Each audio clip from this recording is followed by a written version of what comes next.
Hello friends, good morning. स्वागत है आप सबका हमारे यूट्यूब चैनल लर्नर्स क्लासेस में। हम पढ़ रहे थे यहाँ पर घटना चक्र पूर्वावलोकन हिस्ट्री 2023 सेक्शन को, जिसमें आज का हमारा टॉपिक है वो रहेगा आधुनिक भारत में शिक्षा का विकास।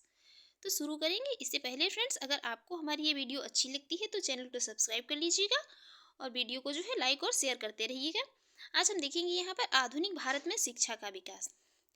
ये भारत में जो शिक्षा का विकास हुआ था ब्रिटिश गवर्नमेंट ने, जो ये भारत में शिक्षा का विकास जो ब्रिटिश गवर्नमेंट का था, तो ये भारत में शिक्षा का विकास करने का उद्देश्य उनका जो था, तो उनका एकमात्र उद्देश्य ये था कि भारत में एक ऐसे शिक्षित वर्ग का विकास किया जा सके जो रंग और रूप में तो भारतीय हो, किंतु जो है विचारों से वह पूरी तरह अंग्रेज हो। तो विचारों से पूरी तरह अंग्रेज हो, जिससे कि है जो उनके कुछ प्रशासन में उनके उनके प्रशासनिक कार्यों में जो है कुछ सहायता कर सके उनकी। तो चलिए शुरू करते हैं। इसी पर ये पूरा टॉपिक है आधुनिक भारत में शिक्षा का विकास। सबसे पहले यहाँ पर बात करेंगे 1780 ईस्वी में वारेन हेस्टिंग्स। 1780 ईस्वी में वारेन हेस्टिंग्स ने कलकत्ता में एक मदरसा की स्थापना की थी। मोस्ट इम्पॉर्टेंट फैक्ट है, 1780 ईस्वी में वारेन हेस्टिंग्स के द्वारा कलकत्ता में एक मदरसा की स्थापना की जाती है, और इसके प्रमुख जो नाजिन या मौलवी होते थे उस टाइम पे, तो वो थे कौन? मुइजुद्दीन थे। इस मदरसे में फारसी, अरबी और मुस्लिम कानूनों को पढ़ाया जाता था, और इसमें स्नातक जो ब्रिटिश राज था, इसमें ये द्विभाषीय के रूप में सहायता करते थे। इस मदरसे में जो ये 1780 ईस्वी में वारेन हेस्टिंग्स के द्वारा कलकत्ता में स्थापित किया गया था, ये ब्रिटिश भी इसमें जो है मदद करते थे। फिर उसके बाद ये 1791 ईस्वी में बनारस के ब्रिटिश रेजिडेंट थे एक जोनाथन डक्कन। इनके प्रयत्नों के से बनारस में एक जो है प्रथम संस्कृत विद्यालय खोला गया। बनारस में एक संस्कृत विद्यालय जो पहला संस्कृत विद्यालय बनारस में खोला गया था, तो वो जोनाथन डक्कन के प्रयत्नों से ही खोला गया था। इसका उद्देश्य यहाँ पर यह था हिंदुओं के धर्म, साहित्य और कानून का अध्ययन करना। हिंदुओं के धर्म और साहित्य और कानून का अध्ययन करना, इस जो बनारस में संस्कृत विद्यालय खोला गया जोनाथन डक्कन के प्रयासों से, इसका उद्देश्य ये था। आगे बात करेंगे यहाँ पर पेरिस की ये रॉयल एशियाटिक सोसाइटी की सदस्यता माइकल मधुसूदन दत्त ने इनको प्रदान की गई थी। ये जो पेरिस की रॉयल एशियाटिक सोसाइटी थी, इसकी सदस्यता माइकल मधुसूदन दत्त को प्रदान की गई थी। और वारेन हेस्टिंग्स के काल में ये चार्ल्स विल्किंस जो थे, ये चार्ल्स विल्किंस ने भगवत गीता का प्रथम आंग्ल अनुवाद किया था, जिसकी प्रस्तावना किसने? स्वयं वारेन हेस्टिंग्स ने लिखी थी। इसकी प्रस्तावना जो थी तो वो स्वयं वारेन हेस्टिंग्स थे, इन्होंने लिखी थी। और विल्किंस ने फारसी तथा ये बांग्ला मुद्रण के लिए ढलाई के अक्षरों का आविष्कार किया था। आगे ये थे हॉलहेड जो थे, तो इन्होंने 1778 ईस्वी में संस्कृत व्याकरण प्रकाशित किया। और sir William Jones Warren Hastings के समय में कलकत्ता उच्चतम न्यायालय के न्यायाधीश इनको नियुक्त किया गया। ये उच्चतम न्यायालय के न्यायाधीश बने, कलकत्ता उच्चतम न्यायालय के। और इनकी प्रेरणा पर ही ये 1784 ईस्वी में एशियाटिक सोसाइटी की स्थापना हुई, और ये स्वयं इसके सभापति नियुक्त किए गए। इस संस्था ने जो है तो ये एशियाटिक रिसर्चेज नामक एक पत्रिका के माध्यम से भारत के अतीत को जो है प्रकाश में लाने का कार्य किया इसने। इसी क्रम में इन्होंने यहाँ पर 1789 ईस्वी में कालिदास के द्वारा, एक कालिदास की मोस्ट इम्पॉर्टेंट रचना है अभिज्ञान शाकुंतलम। अभिज्ञान शाकुंतलम का अंग्रेजी में इन्होंने अनुवाद किया, और इसके 5 संस्करण जो है इन्होंने प्रकाशित किए। उसके बाद फिर 1854 ईस्वी के पश्चात फिर क्या हुआ? शिक्षा के क्षेत्र में प्रगति की एक समीक्षा हुई। और फिर ये 1882 ईस्वी में डब्ल्यू हंटर की अध्यक्षता में एक हंटर आयोग का एक हंटर आयोग जो है नियुक्त किया गया। एक हंटर आयोग जो है वहाँ पर जलियांवाला बाग हत्याकांड जो हुआ था उसकी जांच करने के लिए भी नियुक्त किया गया था, लेकिन वो दूसरा था। और ये जो है शिक्षा के लिए यहाँ पर डब्ल्यू हंटर की अध्यक्षता में इसको नियुक्त किया गया था। और इस आयोग की रिपोर्ट में क्या था? प्राथमिक शिक्षा के सुधार एवं विकास पर जोर दिया गया था। ये यहाँ पर मोस्ट इम्पॉर्टेंट फैक्ट हो जाता है। ये जब भी पूछा जाता है तो यहाँ पर प्राथमिक शिक्षा के साथ में क्या है? माध्यमिक शिक्षा भी दे देता है। तो इसको एकदम जो है याद रखिए कि ये जो है हंटर आयोग जो गठन किया गया था 1882 ईस्वी में, ये प्राथमिक शिक्षा के सुधार और ये प्राथमिक शिक्षा से संबंधित था। बस इतना ही याद रखिए, तब भी काम चल जाएगा। आगे बात करेंगे राष्ट्रीय शिक्षा के क्षेत्र में सर्वप्रथम ये 8 नवंबर 1905 को जो है कहाँ? रंगपुर नेशनल स्कूल की स्थापना होती है 8 नवंबर 1905 को रंगपुर नेशनल स्कूल की स्थापना हुई। फिर 16 नवंबर 1905 ईस्वी में कलकत्ता में एक सम्मेलन का आयोजन किया गया और इस सम्मेलन में राष्ट्रीय साहित्यिक, वैज्ञानिक, तकनीकी शिक्षा देने के लिए जो है ये नेशनल काउंसिल ऑफ एजुकेशन स्थापित करने का फैसला लिया गया। उसके बाद यहाँ पर ये 15 अगस्त 1906 को राष्ट्रीय शिक्षा परिषद की स्थापना की गई। और फिर उसके बाद ये आता जब इसकी स्थापना की गई 15 अगस्त कब 1906 को ये राष्ट्रीय शिक्षा परिषद की स्थापना की गई थी। उसके पहले ये यहाँ पर 1813 ईस्वी के चार्टर अधिनियम के तहत ये चार्टर अधिनियम जो ये 1813 में आया था, तो इस अधिनियम के तहत प्रतिवर्ष शिक्षा के लिए 1 लाख रुपए खर्च करने की बात ये ब्रिटिश गवर्नमेंट के द्वारा की गई थी। मतलब ब्रिटिश सरकार के द्वारा ये शिक्षा के क्षेत्र में ये 1813 के चार्टर एक्ट के तहत 1 लाख रुपए खर्च करने की बात की गई थी। यहाँ पर ये सैंडलर आयोग शिक्षा से संबंधित था। सैंडलर आयोग जो था तो ये भी शिक्षा से संबंधित आयोग था। वर्ष 1917 में सरकार ने कलकत्ता विश्वविद्यालय की संभावनाओं के अध्ययन तथा रिपोर्ट के लिए एक जो आयोग नियुक्त किया, जिसमें डॉक्टर ये सैंडलर जो कि लीड्स विश्वविद्यालय के ये कुलपति थे, इसको अध्यक्ष इसमें नियुक्त किया गया। इसको डॉक्टर सैंडलर को। इस आयोग के सदस्य जो थे तो 2 भारतीय थे। इस आयोग के 2 सदस्य भारतीय थे, जिसमें थे डॉक्टर आशुतोष मुखर्जी और डॉक्टर जियाउद्दीन अहमद। ये दोनों लोग इसके मतलब सदस्य थे। इस आयोग को कलकत्ता विश्वविद्यालय की शिक्षा पर अपनी रिपोर्ट देने को कहा गया। अपनी रिपोर्ट कलकत्ता विश्वविद्यालय पर प्रस्तुत करने को इनको कहा गया। और इस आयोग का विचार यह था कि यदि विश्वविद्यालय शिक्षा का सुधार करना है तो माध्यमिक शिक्षा का सुधार करना आवश्यक है। इन्होंने ये मतलब इनका विचार ये रहा कि यदि जो है मतलब उच्च शिक्षा का यदि सुधार करना है तो उसके पहले जो माध्यमिक शिक्षा है उसको सुधार किया जाए, उसमें ध्यान दिया जाए। भारतीय शिक्षा पद्धति में भाषा संबंधी विवाद पर अपना विवरण देने के लिए विलियम बेंटिक ने अपनी काउंसिल के जो ये विधि सदस्य थे लॉर्ड मैकाले, इनको जो है लोक शिक्षा समिति का प्रमुख नियुक्त कर दिया। लॉर्ड मैकाले को लोक शिक्षा समिति का प्रमुख नियुक्त कर दिया और मैकाले ने भारत में शिक्षा हेतु अंग्रेजी भाषा का समर्थन किया। ये लॉर्ड मैकाले जो थे तो इन्होंने भारत में मतलब शिक्षा के लिए अंग्रेजी भाषा का समर्थन किया। और भारत के औपनिवेशिक काल में अधोमुखी निस्यंदन सिद्धांत जो कि ये फिल्ट्रेशन थ्योरी, ये शिक्षा के क्षेत्र से संबंधित थी। ये फिल्ट्रेशन थ्योरी मोस्ट इंपॉर्टेंट है। और इस सिद्धांत का अर्थ ये था कि शिक्षा समाज के उच्च वर्ग को दी जाए। ये जो इनका ये फिल्ट्रेशन थ्योरी थी इनकी, इसका उद्देश्य ये था कि शिक्षा समाज के उच्च वर्ग को ही दी जाए, इस वर्ग से छन छन कर ये शिक्षा का जो है असर जनसामान्य तक पहुंचे। ये स्टेटमेंट इन्होंने दिया। आगे बात करेंगे यहाँ पर भारत में आधुनिक शिक्षा प्रणाली की नींव। भारत में आधुनिक शिक्षा प्रणाली की नींव जो है तो 1835 ईस्वी के मैकाले के ये स्मरण पत्र से पड़ी थी। मैकाले ने भारतीय रीति रिवाजों के लिए अपना तिरस्कार इन शब्दों में व्यक्त किया कि यूरोप की एक अच्छे पुस्तकालय की एक अलमारी का एक कक्ष भारत और अरब के समस्त साहित्य से अधिक मूल्यवान है। ये स्टेटमेंट दिया इन्होंने। और लॉर्ड विलियम बेंटिक के काल में 7 मार्च 1835 को ये प्रस्ताव के द्वारा मैकाले का दृष्टिकोण अपना लिया गया। ये मैकाले का जो दृष्टिकोण था इसको अपना लिया गया। और ये governor general Lord William Cavendish जो बेंटिक थे, इन्होंने 1828 से लेकर 1835 तक मतलब इनका शासनकाल रहा था। तो इन्होंने 7 मार्च 1835 को लॉर्ड मैकाले के प्रस्ताव को स्वीकृत करके भारत में अंग्रेजी को उच्च शिक्षा का माध्यम मान लिया। उन्होंने जो ये मतलब उच्च शिक्षा को जो ये अंग्रेजी भाषा का समर्थन किया था उच्च शिक्षा के लिए, तो इन्होंने उनके जो है समर्थन को मतलब भारत में उच्च शिक्षा का माध्यम जो है इन्होंने कह दिया कि अंग्रेजी भाषा होगी, इसको मान लिया। भारत में अंग्रेजी शिक्षा का मैग्ना कार्टा कहा जाने लगा। और 1854 के चार्ल्स वुड के डिस्पैच को आधार बना करके लंदन विश्वविद्यालय की तर्ज पर ये लंदन विश्वविद्यालय जिस बेस पे बना था उसी बेस पर ब्रिटिश भारत में 3 विश्वविद्यालय बनाए गए। पहला कलकत्ता में, दूसरा मद्रास में और तीसरा बम्बई में। इसकी स्थापना जो है कब 1857 में की गई, 1857 में की गई। डी.के. कर्वे के प्रयत्नों से बम्बई में प्रथम महिला विश्वविद्यालय की स्थापना हुई। ये महाराष्ट्र के समाज सुधारक और सामाजिक कार्यकर्ता थे। कौन? डी.के. कर्वे। इन्होंने विधवाओं के उद्धार के लिए विधवा विवाह प्रतिबंध निवारक मंडली की स्थापना की। और 1896 ईस्वी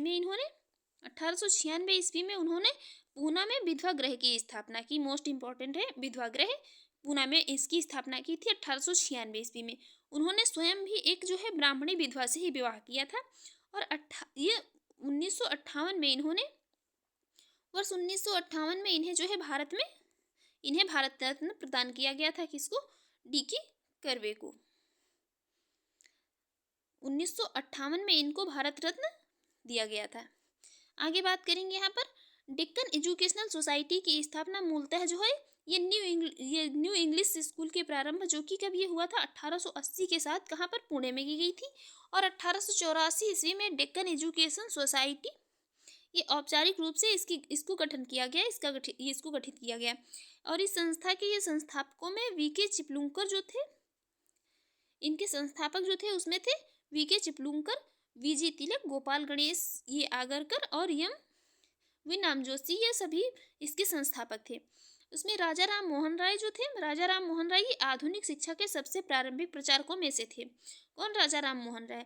इन्होंने 1817 ईस्वी में इन्होंने डेविड हेयर एवं अलेक्जेंडर जो ये डफ के साथ मिलकर के कलकत्ता में प्रसिद्ध हिंदू कॉलेज की स्थापना की थी।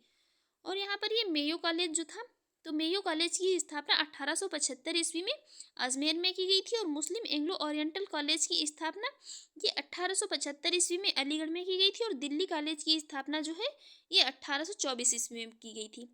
भारतीय विश्वविद्यालयों में धार्मिक शिक्षा के लिए मदन मोहन मालवीय जी थे, इन्होंने प्रबल रूप से वकालत की थी धार्मिक शिक्षा के लिए।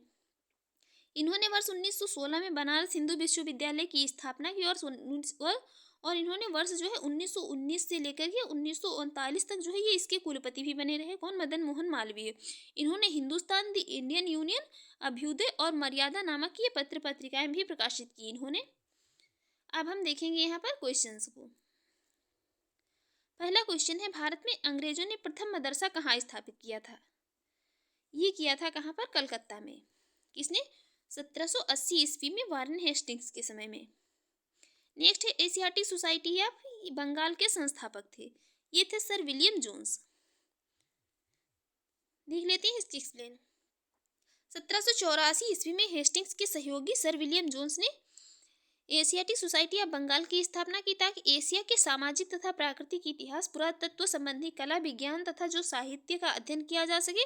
और 1791 ईस्वी में बनारस के ये ब्रिटिश रेजिडेंट जोनाथन डक्कन के प्रयत्नों के फलस्वरूप यहाँ पर बनारस में एक प्रथम संस्कृत कॉलेज खोला गया था।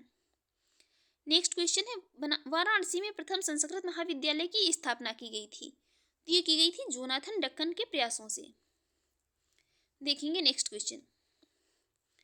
नेक्स्ट क्वेश्चन है यहाँ पर, नेक्स्ट क्वेश्चन जो है कथन ई है, बंगाल की एशियाटिक सोसाइटी की स्थापना वारेन हेस्टिंग्स के काल में हुई थी और उसने सर विलियम जोन्स के पक्ष में उक्त विदत जो है संस्था की ये अध्यक्षता का प्रस्ताव अस्वीकार कर दिया था। पहला यहाँ पर ये कथन करेक्ट है। दूसरा है, कारण जो है वारेन हेस्टिंग्स स्वयं एक उद्भट विद्वान तथा ये प्राच्य विद्या का प्रखर समर्थक था जो संस्कृत, फारसी व अरबी के अध्ययन को प्रोत्साहित करता था। यहाँ पर कथन और कारण दोनों सही है, इसकी सही एक्सप्लेन भी करता है। राइट आंसर हो जाएगा ऑप्शन ए। देख लेते हैं इसकी एक्सप्लेन। वारेन हेस्टिंग्स जो कि 1774 से लेकर 1785 ईस्वी के दौरान ये बंगाल का गवर्नर जनरल रहा था और ये जो है मतलब एक विद्वान था और प्राच्य विद्या का ये प्रखर समर्थक भी था जो कि संस्कृत, फारसी और अरबी के अध्ययन को प्रोत्साहित कर रहा था। उसके सहयोग और समर्थन से ही ये 1784 ईस्वी में बंगाल की एशियाटिक सोसाइटी की स्थापना हुई थी और उसने सर विलियम जोन्स के पक्ष में इस संस्था की अध्यक्षता का प्रस्ताव जो है अस्वीकार कर दिया था। उसके बाद यहाँ पर ये चार्ल्स विल्किंस और नथानियल हेल्डेड, जोनाथन डक्कन आदि ने वारेन हेस्टिंग्स के ये प्रश्रय और समर्थन के तहत ही क्या है ये प्राच्य शिक्षा के अध्ययन में योगदान दिया था। और चार्ल्स विल्किंस द्वारा दिए गए ये चार्ल्स विल्किंस के द्वारा किया गया था भगवत गीता के अंग्रेजी अनुवाद की प्रस्तावना किसने? वारेन हेस्टिंग्स ने ही लिखी थी। देखते हैं नेक्स्ट क्वेश्चन। नेक्स्ट क्वेश्चन, निम्नलिखित में से किसी पेरिस की रॉयल एशियाटिक सोसाइटी की सदस्यता प्रदान की गई थी? ये प्रदान की गई थी किसको? माइकल मधुसूदन दत्त को। माइकल मधुसूदन दत्त को। देख लेते हैं इसकी एक्सप्लेन। पेरिस की रॉयल एशियाटिक सोसाइटी की सदस्यता ये माइकल मधुसूदन दत्त को प्रदान की गई थी और ये जो मतलब ये द एशियन सोसाइटी थी, द एशियाटिक सोसाइटी थी ये, तो इसकी स्थापना 1822 ईस्वी में की गई थी और वर्ष 1829 की ये शाही फरमान के द्वारा इसकी स्थापना की पुष्टि कर दी गई थी। देखते हैं नेक्स्ट क्वेश्चन। नेक्स्ट क्वेश्चन है, निम्नलिखित अंग्रेजों में से कौन सा था जिसने सर्वप्रथम भगवत गीता का अंग्रेजी में अनुवाद किया था? भगवत गीता का अंग्रेजी में अनुवाद करने वाला जो था तो वो था चार्ल्स विल्किंस। देखते हैं नेक्स्ट क्वेश्चन। नेक्स्ट है, निम्नलिखित में से किसने कालिदास की प्रसिद्ध रचना शाकुंतला का पहली बार अंग्रेजी में अनुवाद किया था? ये किया था सर विलियम जोन्स ने। किसने किया था? सर विलियम जोन्स ने। सर विलियम जोन्स जो कि वारन हेस्टिंग्स के समय कलकत्ता उच्चतम न्यायालय के न्यायाधीश नियुक्त किए गए थे और इनकी प्रेरणा पर ही ये 1784 ईस्वी में एशियाटिक सोसाइटी की स्थापना हुई थी। वे स्वयं इसके सभापति नियुक्त हुए थे और इस संस्था ने एशियाटिक सोसाइटी रिसर्चेज नामक पत्रिका के माध्यम से भारत के अतीत को प्रकाश में लाने का कार्य किया था। और इसी क्रम में इन्होंने 1789 ईस्वी में कालिदास के द्वारा रचित अभिज्ञान शाकुंतलम का अंग्रेजी में अनुवाद किया था और इसकी 5 संस्करण इन्होंने प्रकाशित किए थे। नेक्स्ट है, स्वतंत्रता पूर्व अवधि में ब्रिटिश सरकार द्वारा भारत में आधुनिक शिक्षा के प्रसार का मुख्य उद्देश्य क्या था? इसका मुख्य उद्देश्य हमने अभी स्टार्टिंग में यही बताया कि जो ये मतलब छोटे प्रशासनिक पदों पर नियुक्ति हेतु शिक्षित भारतीयों की आवश्यकता थी। उनको मतलब उन्होंने भारतीयों को जो है शिक्षित करने के विषय में इसलिए सोचा कि जो है मतलब जो भी छोटे प्रशासनिक पद हैं उन पर उनकी नियुक्ति की जा सके और वो प्रशासन में जो है क्या है उनके अनुरूप ही उनकी मदद कर सकें, जैसा वो चाहें वो ऐसा उनसे करवा सकें। देखते हैं नेक्स्ट क्वेश्चन। नेक्स्ट क्वेश्चन है, ब्रिटिश सरकार के किस अधिनियम से ने सबसे पहली बार भारत में शिक्षा के लिए 1 लाख रुपए खर्च करने की बात की थी? तो ये की गई थी चार्टर अधिनियम 1813 में। देख लेते हैं नेक्स्ट क्वेश्चन। नेक्स्ट क्वेश्चन है यहाँ पर, वुड डिस्पैच के बारे में निम्नलिखित में से कौन से कथन सत्य हैं? बात हो रही है किसकी? वुड डिस्पैच की। पहला है, सहायता अनुदान व्यवस्था ग्रांट्स इन एड की शुरू जो है मतलब इसको शुरू किया गया था, ग्रांट्स इन एड को। और दूसरा है, विश्वविद्यालय की स्थापना की सिफारिश की गई थी। और ये भी मतलब यहाँ पर ये वुड डिस्पैच में जो ये सहायता अनुदान व्यवस्था है इसको लागू करने की बात की गई थी और ये विश्वविद्यालयों की स्थापना की सिफारिश की भी बात की गई थी। तीसरा है, शिक्षा के सभी स्तरों पर शिक्षण माध्यम। तो ये यहाँ पर सभी स्तरों में नहीं, ये जो है केवल उच्च शिक्षा में बात की गई थी। बाकी ये पहला और दूसरा स्टेटमेंट यहाँ पर करेक्ट हो जाएगा। देख लेते हैं इसकी एक्सप्लेन। वुड डिस्पैच या वुड घोषणा पत्र ब्रिटिश ईस्ट इंडिया कंपनी के बोर्ड ऑफ कंट्रोल के अध्यक्ष थे चार्ल्स वुड के द्वारा ये 1854 ईस्वी में इसको जारी किया गया था और इस घोषणा पत्र में भारतीय शिक्षा पर एक व्यापक योजना प्रस्तुत की गई थी। इस घोषणा पत्र में शिक्षा के उद्देश्य, माध्यम, सुधारों आदि पर विचार किया गया था और इस घोषणा पत्र में भारत में अंग्रेजी शिक्षा का जो है इसे मैग्ना कार्टा भी कहा गया। और प्रस्ताव में सरकार ने पाश्चात्य शिक्षा के प्रसार को अपना उद्देश्य बताया था और उच्च शिक्षा को अंग्रेजी भाषा के माध्यम से दिए जाने पर बल दिया था, ना कि जो है यहाँ पर स्टेटमेंट कह रहा है सभी स्तरों पर, इसलिए यहाँ पर ये इनकरेक्ट हो जाता है। यदि जो यहाँ पर ये उच्च शिक्षा की बात करता तो ये स्टेटमेंट भी करेक्ट हो सकता था, परंतु यहाँ पर साथ ही क्या था, देसी भाषा के विकास को भी यहाँ पर महत्व दिया गया था। और इस घोषणा पत्र के अनुसार लंदन विश्वविद्यालय के आधार पर कलकत्ता, बम्बई और मद्रास प्रेसिडेंसी में एक ही विश्वविद्यालय की स्थापना की गई थी।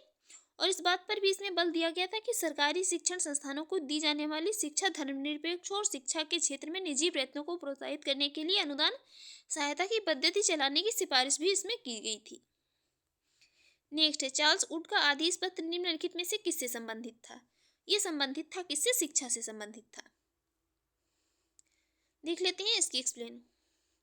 वुड घोषणा पत्र जो था तो ये बोर्ड ऑफ कंट्रोल के अध्यक्ष चार्ल्स वुड के द्वारा 19 जुलाई 1854 को इसको जारी किया गया था और इस घोषणा पत्र में भारतीय शिक्षा पर एक व्यापक योजना प्रस्तुत की गई थी जिसे वुड का डिस्पैच कहा गया। इसमें ये 100 अनुच्छेदों वाले इस प्रस्ताव में शिक्षा के उद्देश्य, माध्यम, सुधारों आदि पर विचार किया गया था और इस घोषणा पत्र को भारत में अंग्रेजी शिक्षा का मैग्ना कार्टा भी कहा गया था।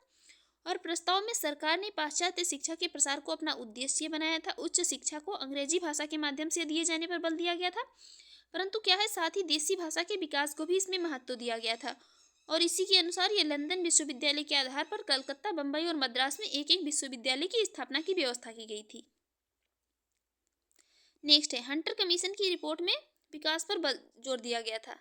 तो जो हंटर कमीशन था तो इस रिपोर्ट में प्राथमिक शिक्षा के विकास पर जोर दिया गया था।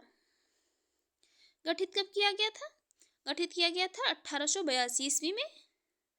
ये लॉर्ड लॉर्ड रिपन जो थे इन्होंने डब्ल्यू हंटर की अध्यक्षता में इसको गठित किया था। नेक्स्ट है, भारत में ये प्रथम भारतीय शिक्षा आयोग की नियुक्ति किसने और किस वर्ष में की थी?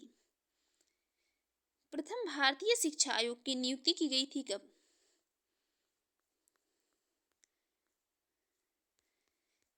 इसको किया गया था लॉर्ड रिपन ने वर्ष 1882 में। प्रथम भारतीय शिक्षा आयोग जो है इसकी नियुक्ति लॉर्ड रिपन के द्वारा वर्ष 1882 ईस्वी में की गई थी। देखेंगे नेक्स्ट क्वेश्चन। नेक्स्ट है, नेशनल काउंसिल ऑफ एजुकेशन की स्थापना कब हुई थी? नेशनल काउंसिल ऑफ एजुकेशन की स्थापना हुई थी कब? 15 अगस्त 1906 को। देख लेते हैं इसकी एक्सप्लेन। राष्ट्रीय शिक्षा के क्षेत्र में सर्वप्रथम 1905 में रंगपुर नेशनल स्कूल की स्थापना हुई थी और 16 नवंबर 1905 को कलकत्ता में एक सम्मेलन में आयोजन किया गया और इस सम्मेलन में राष्ट्रीय साहित्यिक, वैज्ञानिक और तकनीकी शिक्षा देने के लिए जो है ये नेशनल काउंसिल ऑफ एजुकेशन स्थापित करने का फैसला लिया गया और 15 अगस्त 1906 को राष्ट्रीय शिक्षा परिषद की स्थापना हुई थी। नेक्स्ट, सेंट्रल आयोग संबंधित था, ये भी जो है शिक्षा से ही संबंधित था। देख लेते हैं इसकी भी एक्सप्लेन। सेंट्रल आयोग शिक्षा से संबंधित था। वर्ष 1917 में सरकार ने ये कलकत्ता विश्वविद्यालय की संभावनाओं के अध्ययन तथा रिपोर्ट के लिए एक जो आयोग का मतलब इसको एक आयोग को नियुक्त किया था। इसमें डॉक्टर एम.ई. सैंडलर जो कि लीड्स विश्वविद्यालय के उप कुलपति थे, ये इसके अध्यक्ष थे और इस आयोग का यह विचार था कि यदि विश्वविद्यालय शिक्षा का सुधार करना है तो माध्यमिक शिक्षा का सुधार करना आवश्यक है और इसने जो है वर्ष 1904 के विश्वविद्यालय अधिनियम की जो है कड़ी निंदा की और यह भी बताया कि इससे कॉलेज तथा विश्वविद्यालय शिक्षा का ठीक ठाक समन्वय नहीं हो सकता है। जो ये 1904 का विश्वविद्यालय अधिनियम था, इन्होंने इसकी जो है मतलब कड़ी निंदा की। नेक्स्ट है, शिक्षा में सुधार हेतु ब्रिटिश सरकार ने सैंडलर आयोग विश्वविद्यालय ये सैंडलर विश्वविद्यालय आयोग कब गठित किया था? इसको गठित किया गया था कब? 1917 में। देखेंगे नेक्स्ट क्वेश्चन। नेक्स्ट क्वेश्चन है यहाँ पर 1902 ईस्वी में लॉर्ड कर्जन ने 2 भारतीय सदस्यों को सम्मिलित करते हुए एक विश्वविद्यालय आयोग गठित किया, वे कौन थे? तो यहाँ पर मतलब जो भी 2-2 ऑप्शन में दिए हैं उनमें से थे, देख लेते हैं कौन थे। वायसराय लॉर्ड कर्जन ने शैक्षिक सुधारों के तहत 1902 में सर टॉमस रैली की अध्यक्षता में एक विश्वविद्यालय आयोग का गठन किया था और इस आयोग के सदस्यों में जो 2 भारतीय थे वो थे कौन? सैयद हुसैन बिलग्रामी थे और न्यायमूर्ति गुरदास बनर्जी को यहाँ पर नियुक्त किया गया था और इस आयोग के द्वारा दिए गए सुझावों के आधार पर विश्वविद्यालय अधिनियम 1904 जो है इसको पारित किया गया था। नेक्स्ट है, लॉर्ड मैकाले संबंधित हैं। लॉर्ड मैकाले संबंधित है किससे? अंग्रेजी शिक्षा से। लॉर्ड मैकाले जो थे इनका अंग्रेजी शिक्षा से संबंधित थे। मैकाले ने भारत में शिक्षा हेतु अंग्रेजी भाषा का समर्थन किया था। नेक्स्ट है, भारत की औपनिवेशिक काम में अधोमुखी निस्यंदन सिद्धांत किस क्षेत्र से संबंधित था? तो ये जो फिल्ट्रेशन थ्योरी थी ये संबंधित थी किससे? शिक्षा से। फिल्ट्रेशन थ्योरी जो है शिक्षा से संबंधित थी और यहीं पर एक ये स्टेटमेंट दिया गया था कि शिक्षा समाज के उच्च वर्ग को ही दी जाए, इस वर्ग से छन छन कर ही शिक्षा का असर जन सामान्य तक पहुंचे, ये मैकाले ने ये स्टेटमेंट दिया था। नेक्स्ट है, भारत की शैक्षणिक नीति में फिल्ट्रेशन थ्योरी के प्रतिपादक थे। फिल्ट्रेशन थ्योरी के प्रतिपादक थे कौन? मैकाले, लॉर्ड मैकाले थे। देखेंगे नेक्स्ट क्वेश्चन। नेक्स्ट क्वेश्चन है, भारत में आधुनिक शिक्षा प्रणाली की नींव किससे पड़ी थी? ये पड़ी थी किससे? 1835 के मैकाले के स्मरण पत्र से। देख लेते हैं यहाँ पर इसकी एक्सप्लेन। भारत में आधुनिक शिक्षा प्रणाली की नींव जो है थी 1835 के मैकाले की स्मरण पत्र से पड़ी थी और मैकाले ने भारतीय रीति रिवाजों के लिए अपना तिरस्कार इन शब्दों में व्यक्त किया था कि यूरोप के एक अच्छे पुस्तकालय की एक अलमारी का एक कक्ष भारत और अरब के समस्त साहित्य से अधिक मूल्यवान है। लॉर्ड विलियम वेंटिक के काल में 7 मार्च 1835 को एक प्रस्ताव के द्वारा मैकाले का दृष्टिकोण जो है ये अपना लिया गया था। देखेंगे नेक्स्ट क्वेश्चन। नेक्स्ट क्वेश्चन है, निम्नलिखित में से किसने भारत में अंग्रेजी शिक्षा की नींव पड़ी थी? अंग्रेजी शिक्षा की नींव भारत में पड़ी थी 1813 के चार्टर एक्ट के द्वारा भी और general committee of public instruction 1823 के द्वारा भी और प्राच्य और आंग्ल विवाद के द्वारा भी। राइट आंसर हो जाएगा ऑप्शन डी। देख लेते हैं इसकी एक्सप्लेन। ईस्ट इंडिया कंपनी ने ओरिएंटल शिक्षा की प्रचलित प्रणाली को हतोत्साहित किया तथा पश्चिमी शिक्षा और ये अंग्रेजी भाषा को बढ़ावा दिया। 1813 के चार्टर अधिनियम जो था इसने भारत में शिक्षा के प्रसार के लिए जो है इसमें 1813 का जो चार्टर एक्ट था इसके तहत भारत में शिक्षा के लिए 1 लाख रुपए खर्च करने का प्रावधान किया गया और 1823 ईस्वी में जनरल कमेटी या पब्लिक इंस्ट्रक्शन का गठन किया गया, जिसकी जिम्मेदारी शिक्षा के लिए 1 लाख रुपए देने की थी। और समिति में 10 यूरोपीय सदस्य शामिल थे। इसके बाद गवर्नर जनरल थे लॉर्ड विलियम कैवेंडिश बेंटिक। इन्होंने 1828 से लेकर के 1835 के शासनकाल में 7 मार्च 1835 को लॉर्ड मैकाले के प्रस्ताव को स्वीकृत करके भारत में अंग्रेजी को जो है उच्च शिक्षा का माध्यम बना दिया। और भारत में जो ये आंग्लिस्ट मतलब थे, ये आंग्ल शिक्षा के समर्थकों का नेतृत्व किसने? Munro F Elphinstone. जबकि एस टी प्रिंसिप पाक जो ये प्राच्य थे, इन्होंने शिक्षा के समर्थकों के नेतृत्वकर्ता के रूप में ये सभी थे। देखेंगे नेक्स्ट है किसके शासनकाल में भारत में अंग्रेजी शिक्षा आरंभ की गई थी? तो अंग्रेजी शिक्षा जो है आरंभ की गई थी किसके शासनकाल में? ये शासनकाल था किसका? लॉर्ड विलियम कैवेंडिश बेंटिक का। देखते हैं नेक्स्ट क्वेश्चन, इसकी एक्सप्लेन देख लेते हैं।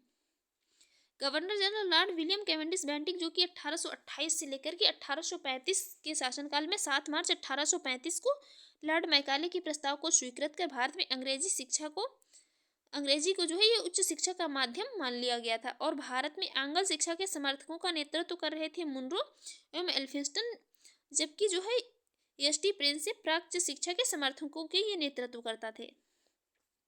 नेक्स्ट है भारत में प्रथम 3 विश्वविद्यालय कलकत्ता, मद्रास और बम्बई की स्थापना की गई थी। तो ये 1857 ईस्वी में की गई थी। ये जो है कई बार देख ही चुके हैं, इसलिए देखते हैं नेक्स्ट क्वेश्चन। नेक्स्ट है किसके सतत प्रयत्नों से बम्बई में प्रथम महिला विश्वविद्यालय की स्थापना होती है? तो होती है डी के कर्वे के प्रयत्नों से। देख लेते हैं इसकी एक्सप्लेन। डी के कर्वे के सतत प्रयत्नों से वर्ष 1916 में बम्बई में प्रथम महिला विश्वविद्यालय की स्थापना हुई थी। ये महाराष्ट्र के समाज सुधारक एवं सामाजिक कार्यकर्ता थे। इन्होंने विधवाओं के उत्थान के लिए विधवा विवाह प्रतिबंध या निवारक मंडली की स्थापना की और 1896 ईस्वी में पूना में एक विधवा गृह की स्थापना की। उन्होंने स्वयं एक ब्राह्मणी विधवा से विवाह किया और वर्ष 1958 में इन्हें भारत रत्न प्रदान किया गया था। नेक्स्ट है डेक्कन एजुकेशनल सोसाइटी की स्थापना से कौन संबंधित था? ये संबंधित थे बीजी तिलक। देख लेते हैं इसकी एक्सप्लेन। डेक्कन एजुकेशनल सोसाइटी की स्थापना हुई थी 1880 ईस्वी में। इसमें मूलतः जो है ये न्यू इंग्लिश स्कूल के प्रारंभ के साथ ही पुणे में की गई थी और 1884 ईस्वी में डेक्कन एजुकेशन सोसाइटी औपचारिक रूप से इसको गठित किया गया। और इस संस्था के संस्थापकों में जो थे तो वे B K Chiplunkar, V G Tilak, M V Namjoshi और गोपाल गणेश आगरकर ये प्रमुख थे। और जस्टिस राणा डे इस सोसाइटी के संस्थापक नहीं थे, बल्कि वे इसके 5 संरक्षकों में से एक थे। नेक्स्ट, निम्नलिखित कॉलेजों में सर्वप्रथम किसकी स्थापना हुई थी? तो सर्वप्रथम स्थापना हुई थी किसकी? हिंदू कॉलेज कलकत्ता की। देख लेते हैं इसकी एक्सप्लेन। राजा राम मोहन राय आधुनिक शिक्षा के सबसे प्रारंभिक प्रचारकों में से एक थे। इन्होंने 1817 ईस्वी में डेविड हेयर और एलेक्जेंडर डफ के साथ के मिलकर के इन्होंने कलकत्ता में प्रसिद्ध हिंदू कॉलेज की स्थापना की। मेयो कॉलेज की स्थापना ये 1875 ईस्वी में अजमेर में हुई थी। मुस्लिम एंग्लो ओरिएंटल कॉलेज की स्थापना 1875 ईस्वी में हुई अलीगढ़ में। और दिल्ली कॉलेज की स्थापना ये हुई थी कब? 1824 ईस्वी में। नेक्स्ट है यहाँ पर Mohammedan Anglo oriental college Aligarh की स्थापना निम्नलिखित में से किस वर्ष हुई थी? ये हुई थी कब? 1875 ईस्वी में। नेक्स्ट है डेविड हेयर और अलेक्जेंडर डफ के साथ मिलकर निम्नलिखित में से किसने कलकत्ता में हिंदू कॉलेज की स्थापना की थी? तो ये थी कौन? राजा राम मोहन राय। नेक्स्ट 1817 में डेविड हेयर द्वारा प्रसिद्ध हिंदू कॉलेज की स्थापना की गई थी। ये कहाँ पर? कलकत्ता में की गई थी। देखते हैं नेक्स्ट क्वेश्चन। एक तरफ जो है संस्थान दिए, एक तरफ उनके संस्थापक दिए हैं। बताना है जो है यहाँ पर कौन सा सही सुमेलित है। ये बनारस में की गई थी जोनाथन डक्कन के प्रयत्नों से, ना कि विलियम जोन्स के। कलकत्ता मदरसा की स्थापना की गई थी वारन हेस्टिंग्स से। दूसरा वाला करेक्ट हो जाएगा, राइट आंसर हो जाएगा ऑप्शन 2। देख लेते हैं इसकी एक्सप्लेन। बनारस का संस्कृत कॉलेज जो था ये जोनाथन डक्कन के द्वारा 1791 ईस्वी में स्थापित किया गया था। और कलकत्ता मदरसा ये वारन हेस्टिंग्स के द्वारा 1780 में। फोर्ट विलियम कॉलेज जो था तो ये लॉर्ड रिचर्ड कोले वेलेजली की सहायता इन्होंने स्थापित किया था कब? 1800 ईस्वी में। नेक्स्ट है यहाँ पर वेलेजली ने कलकत्ता में फोर्ट विलियम कॉलेज की स्थापना किस लिए की थी?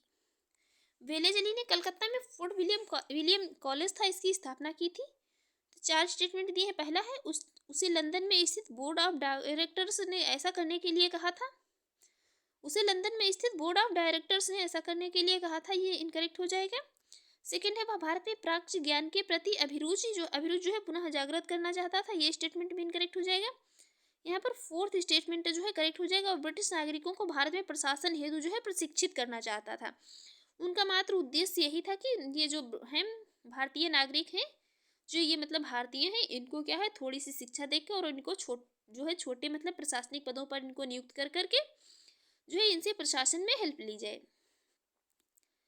देख लेते हैं इसकी एक्सप्लेन। कलकत्ता में ईस्ट इंडिया कंपनी के जो है तत्कालीन गवर्नर जनरल थे वेलेजली द्वारा 10 जुलाई 1800 को फोर्ट विलियम कॉलेज की स्थापना की गई थी। इस कॉलेज की स्थापना का ये मुख्य उद्देश्य ब्रिटिश सिविल सेवकों को भारत में प्रशासन हेतु फारसी और हिंदुस्तानी भाषा की शिक्षा देना था। देखते हैं नेक्स्ट। यहाँ पर नेक्स्ट है यहाँ पर फोर्ट विलियम कॉलेज कलकत्ता के संदर्भ में कौन से कथन सही है। पहला, इसकी स्थापना 10 जून को इसकी स्थापना नहीं हुई थी।